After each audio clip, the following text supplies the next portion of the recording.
My, what a delicious morsel I have here. Are you lost, little rabbit? I don't think I've ever seen you around here. Oh, come now, you have nothing to fear.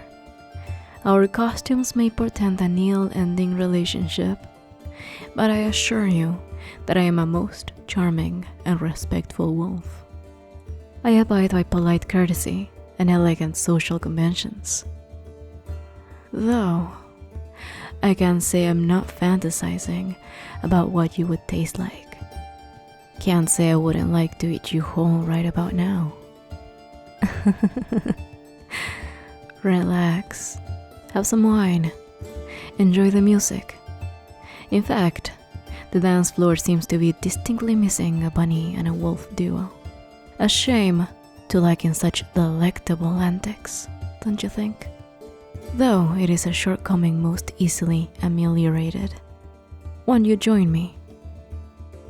Excellent. Take my arm. Your skin is quite soft. I wonder if your lips are half as supple.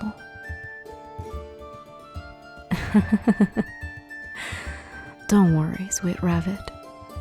I won't bite, unless you want me to. You're quite right. I suppose a fox costume might have been more fitting for my wily advances. The sly, clever fox, refined in its tame mischief. But I don't want to be clever or sly. I want you. And you'll find, my dear, that I am far, far from refined. And what I want to do to you, it's worlds apart from tame mischief. No, a wolf pursues and consumes, violently, and by the whims of their own feral nature.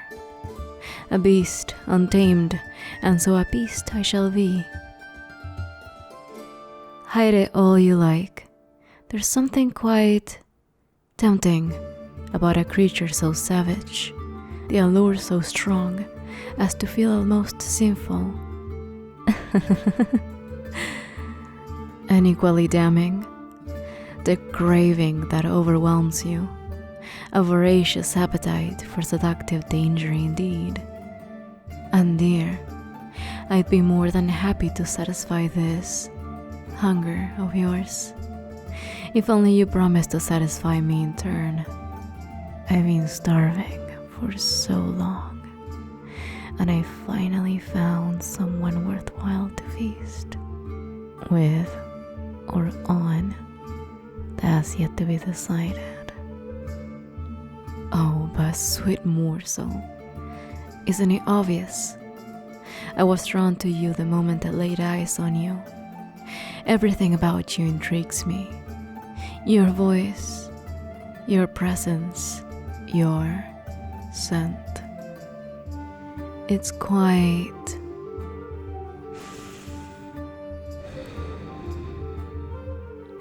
captivating, provocative, irresistible. Oh, I think we'll get along quite nicely, little rabbit.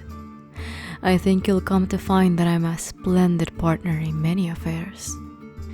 Conversation, dance, and other such nighttime rituals. Something about you thrills me. I can see it in your eyes too. Maybe our costumes were picked out by the fates themselves.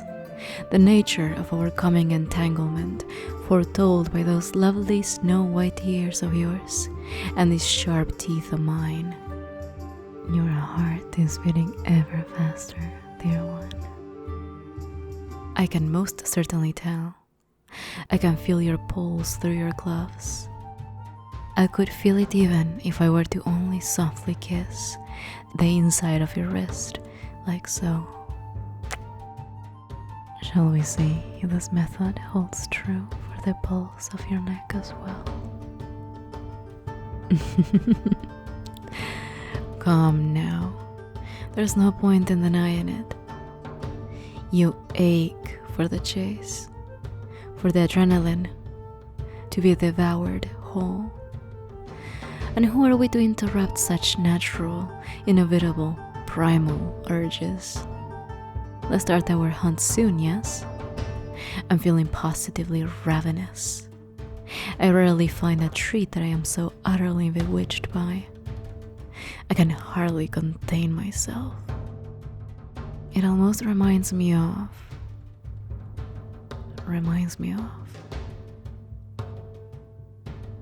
Don't move. Stare into my eyes. Smile like nothing is wrong. No, you don't think anything is wrong at all. You're happy, giddy. You're holding your breath as I touch your cheek. You're frozen in place as my fingertips ever so gently brush your lips while I take the point of your cowl in my hands. You're awestruck as I lean in close, so very close. And yet, you'd like me to be closer still when I pull your hood back to reveal. Human.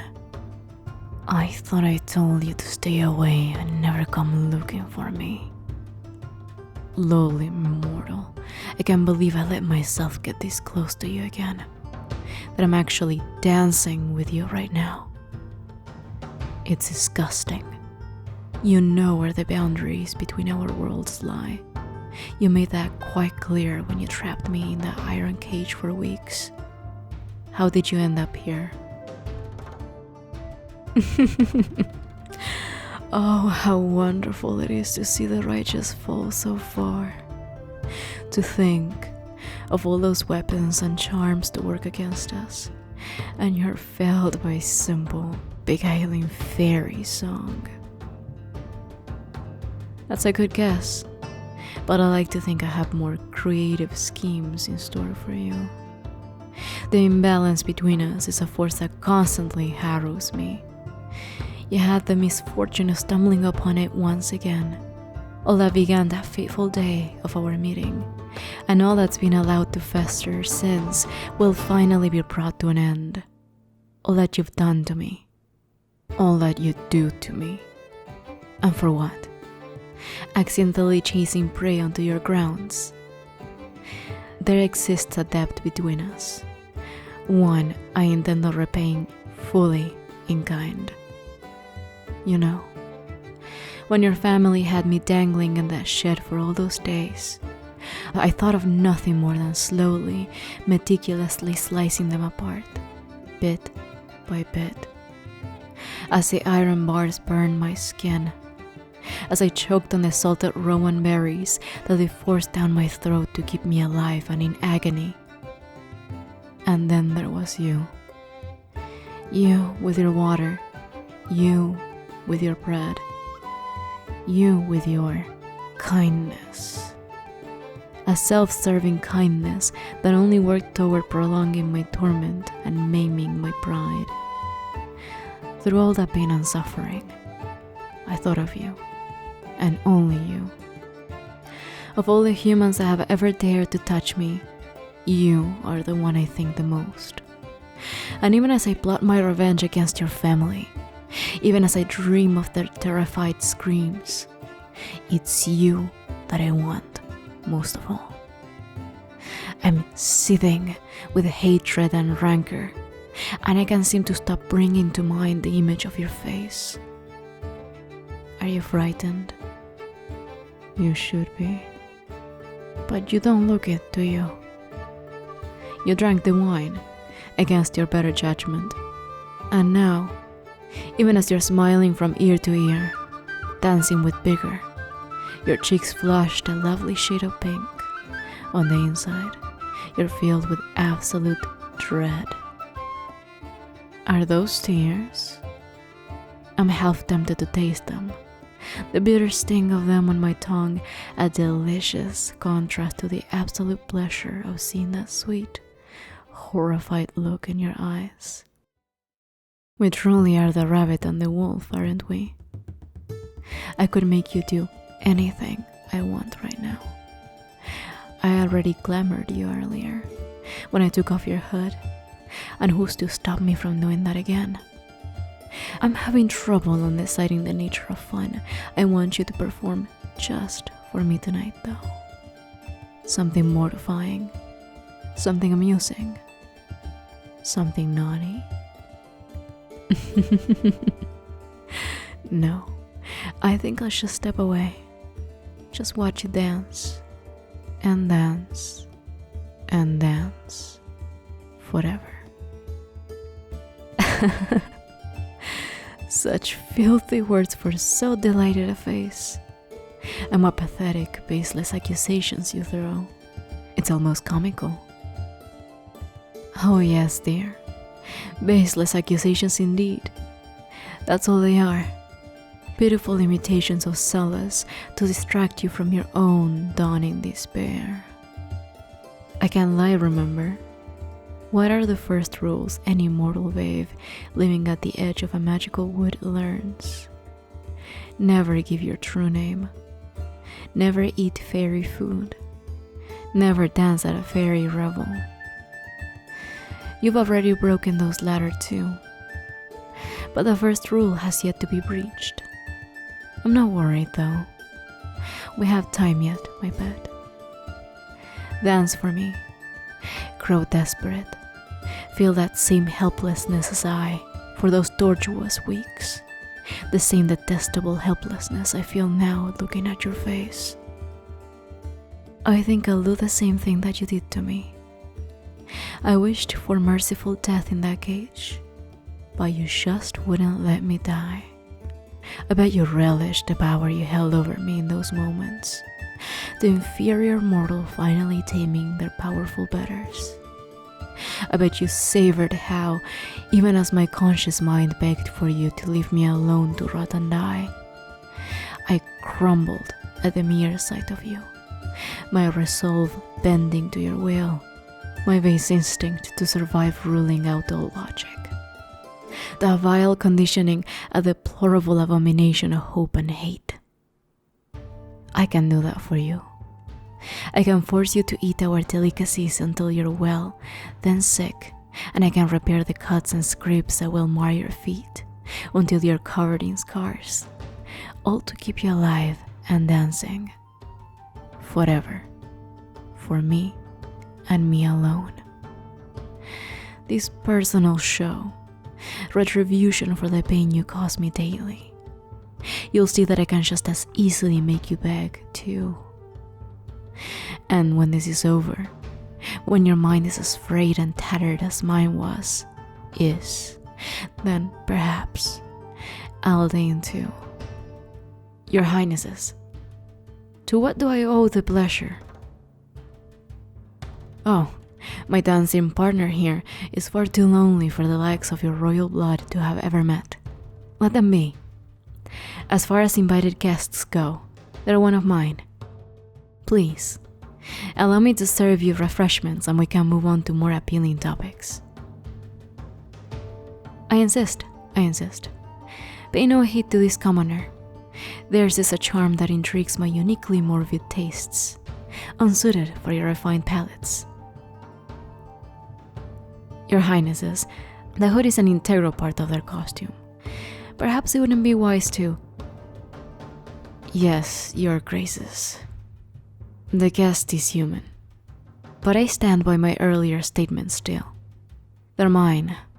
They have been for some time. No. As of now, they're not my pet, nor under my named control, but I assure you, they are mine. Of course. I agree. Rabbit, hold your dancing. Pay your respects to the royal family of Lindria, heirs to the enchanted Alluring Forest. There. A most lovely vow, wouldn't you agree?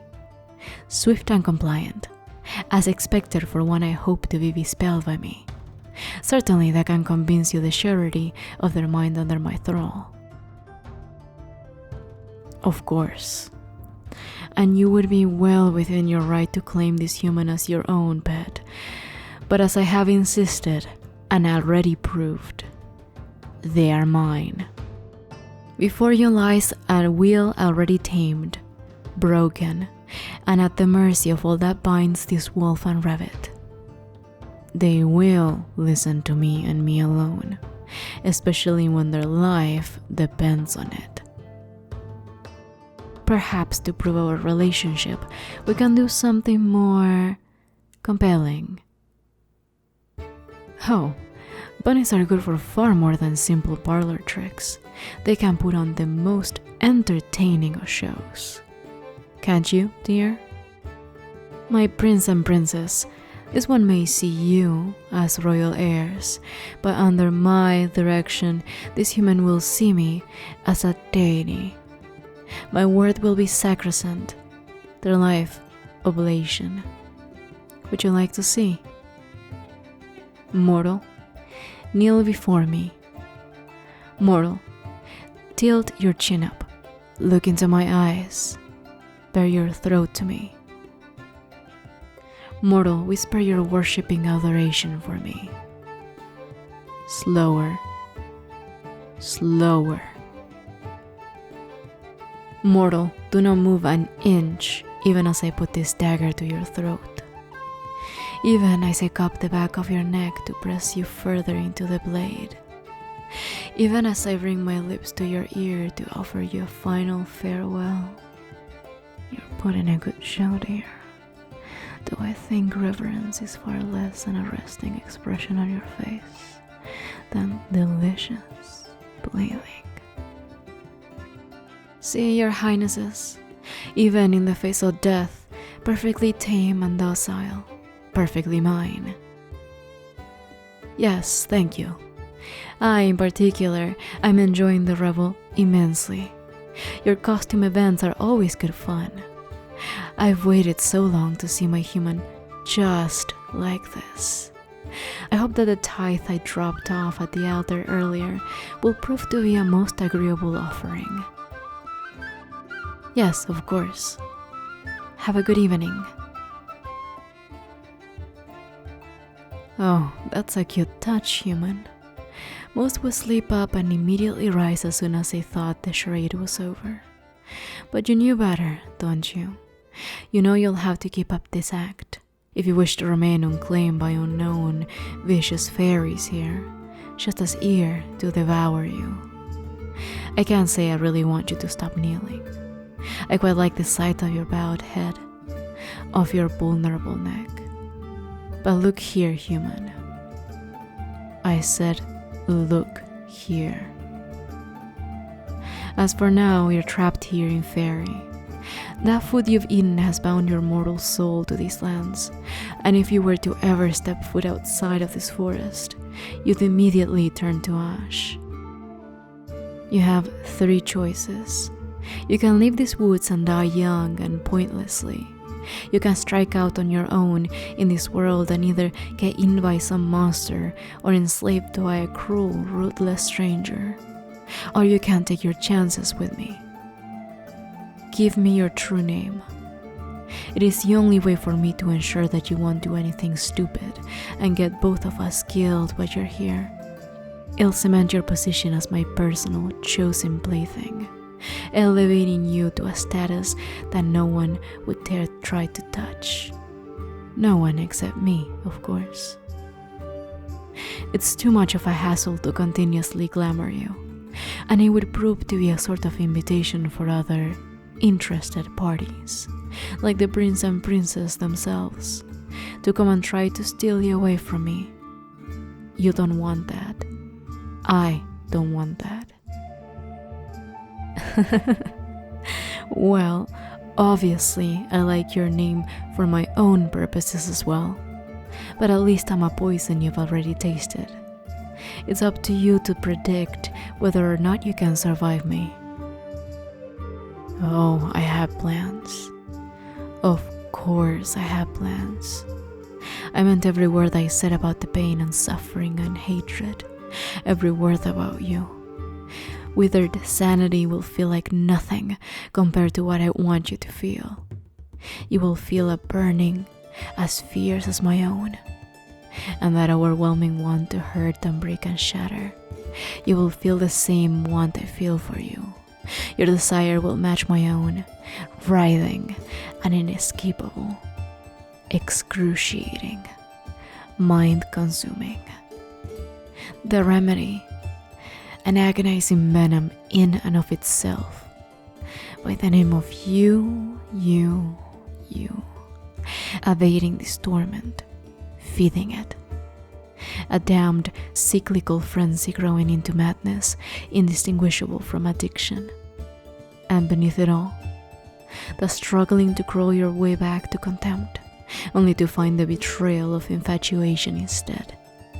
The confusion of whether the tears you cry are of fury or gratitude, of disgust or veneration, of hate or love. But I'll be fair. I'll teach you in kind how to grow your fangs and sharpen your claws. Poor sweet rabbit, for the purest of pleasures are that which strip brutality and bleed viciousness. If you're to occupy the barren wastelands of my mind for all eternity, I'd rather my sanity be a gore-soaked battlefield born from the fruits of your slaughter. If I am to be undone, let my ruins lie in the wake of the devastation that is you. We can see who will survive our little hunt, who truly plays the part of the prey, who will devour who in the end. Take my hand. Good. Now prick my thumb and bring it to your mouth. Speak your true name. Lick the blood from your lips. There, it is done. We're bound, and now you are truly mine. Setting aside your human faults, I will admit, and only because I know you feel the same. I feel something catching fire, here at the beginning of our carnal game. Hatred, loathing, and resentment are self-evident, but there's a pervasive feeling, seeping into all of their emotions, tainting them, dominating them, intoxicating and ravaging. Need. This will be wicked, wicked fun.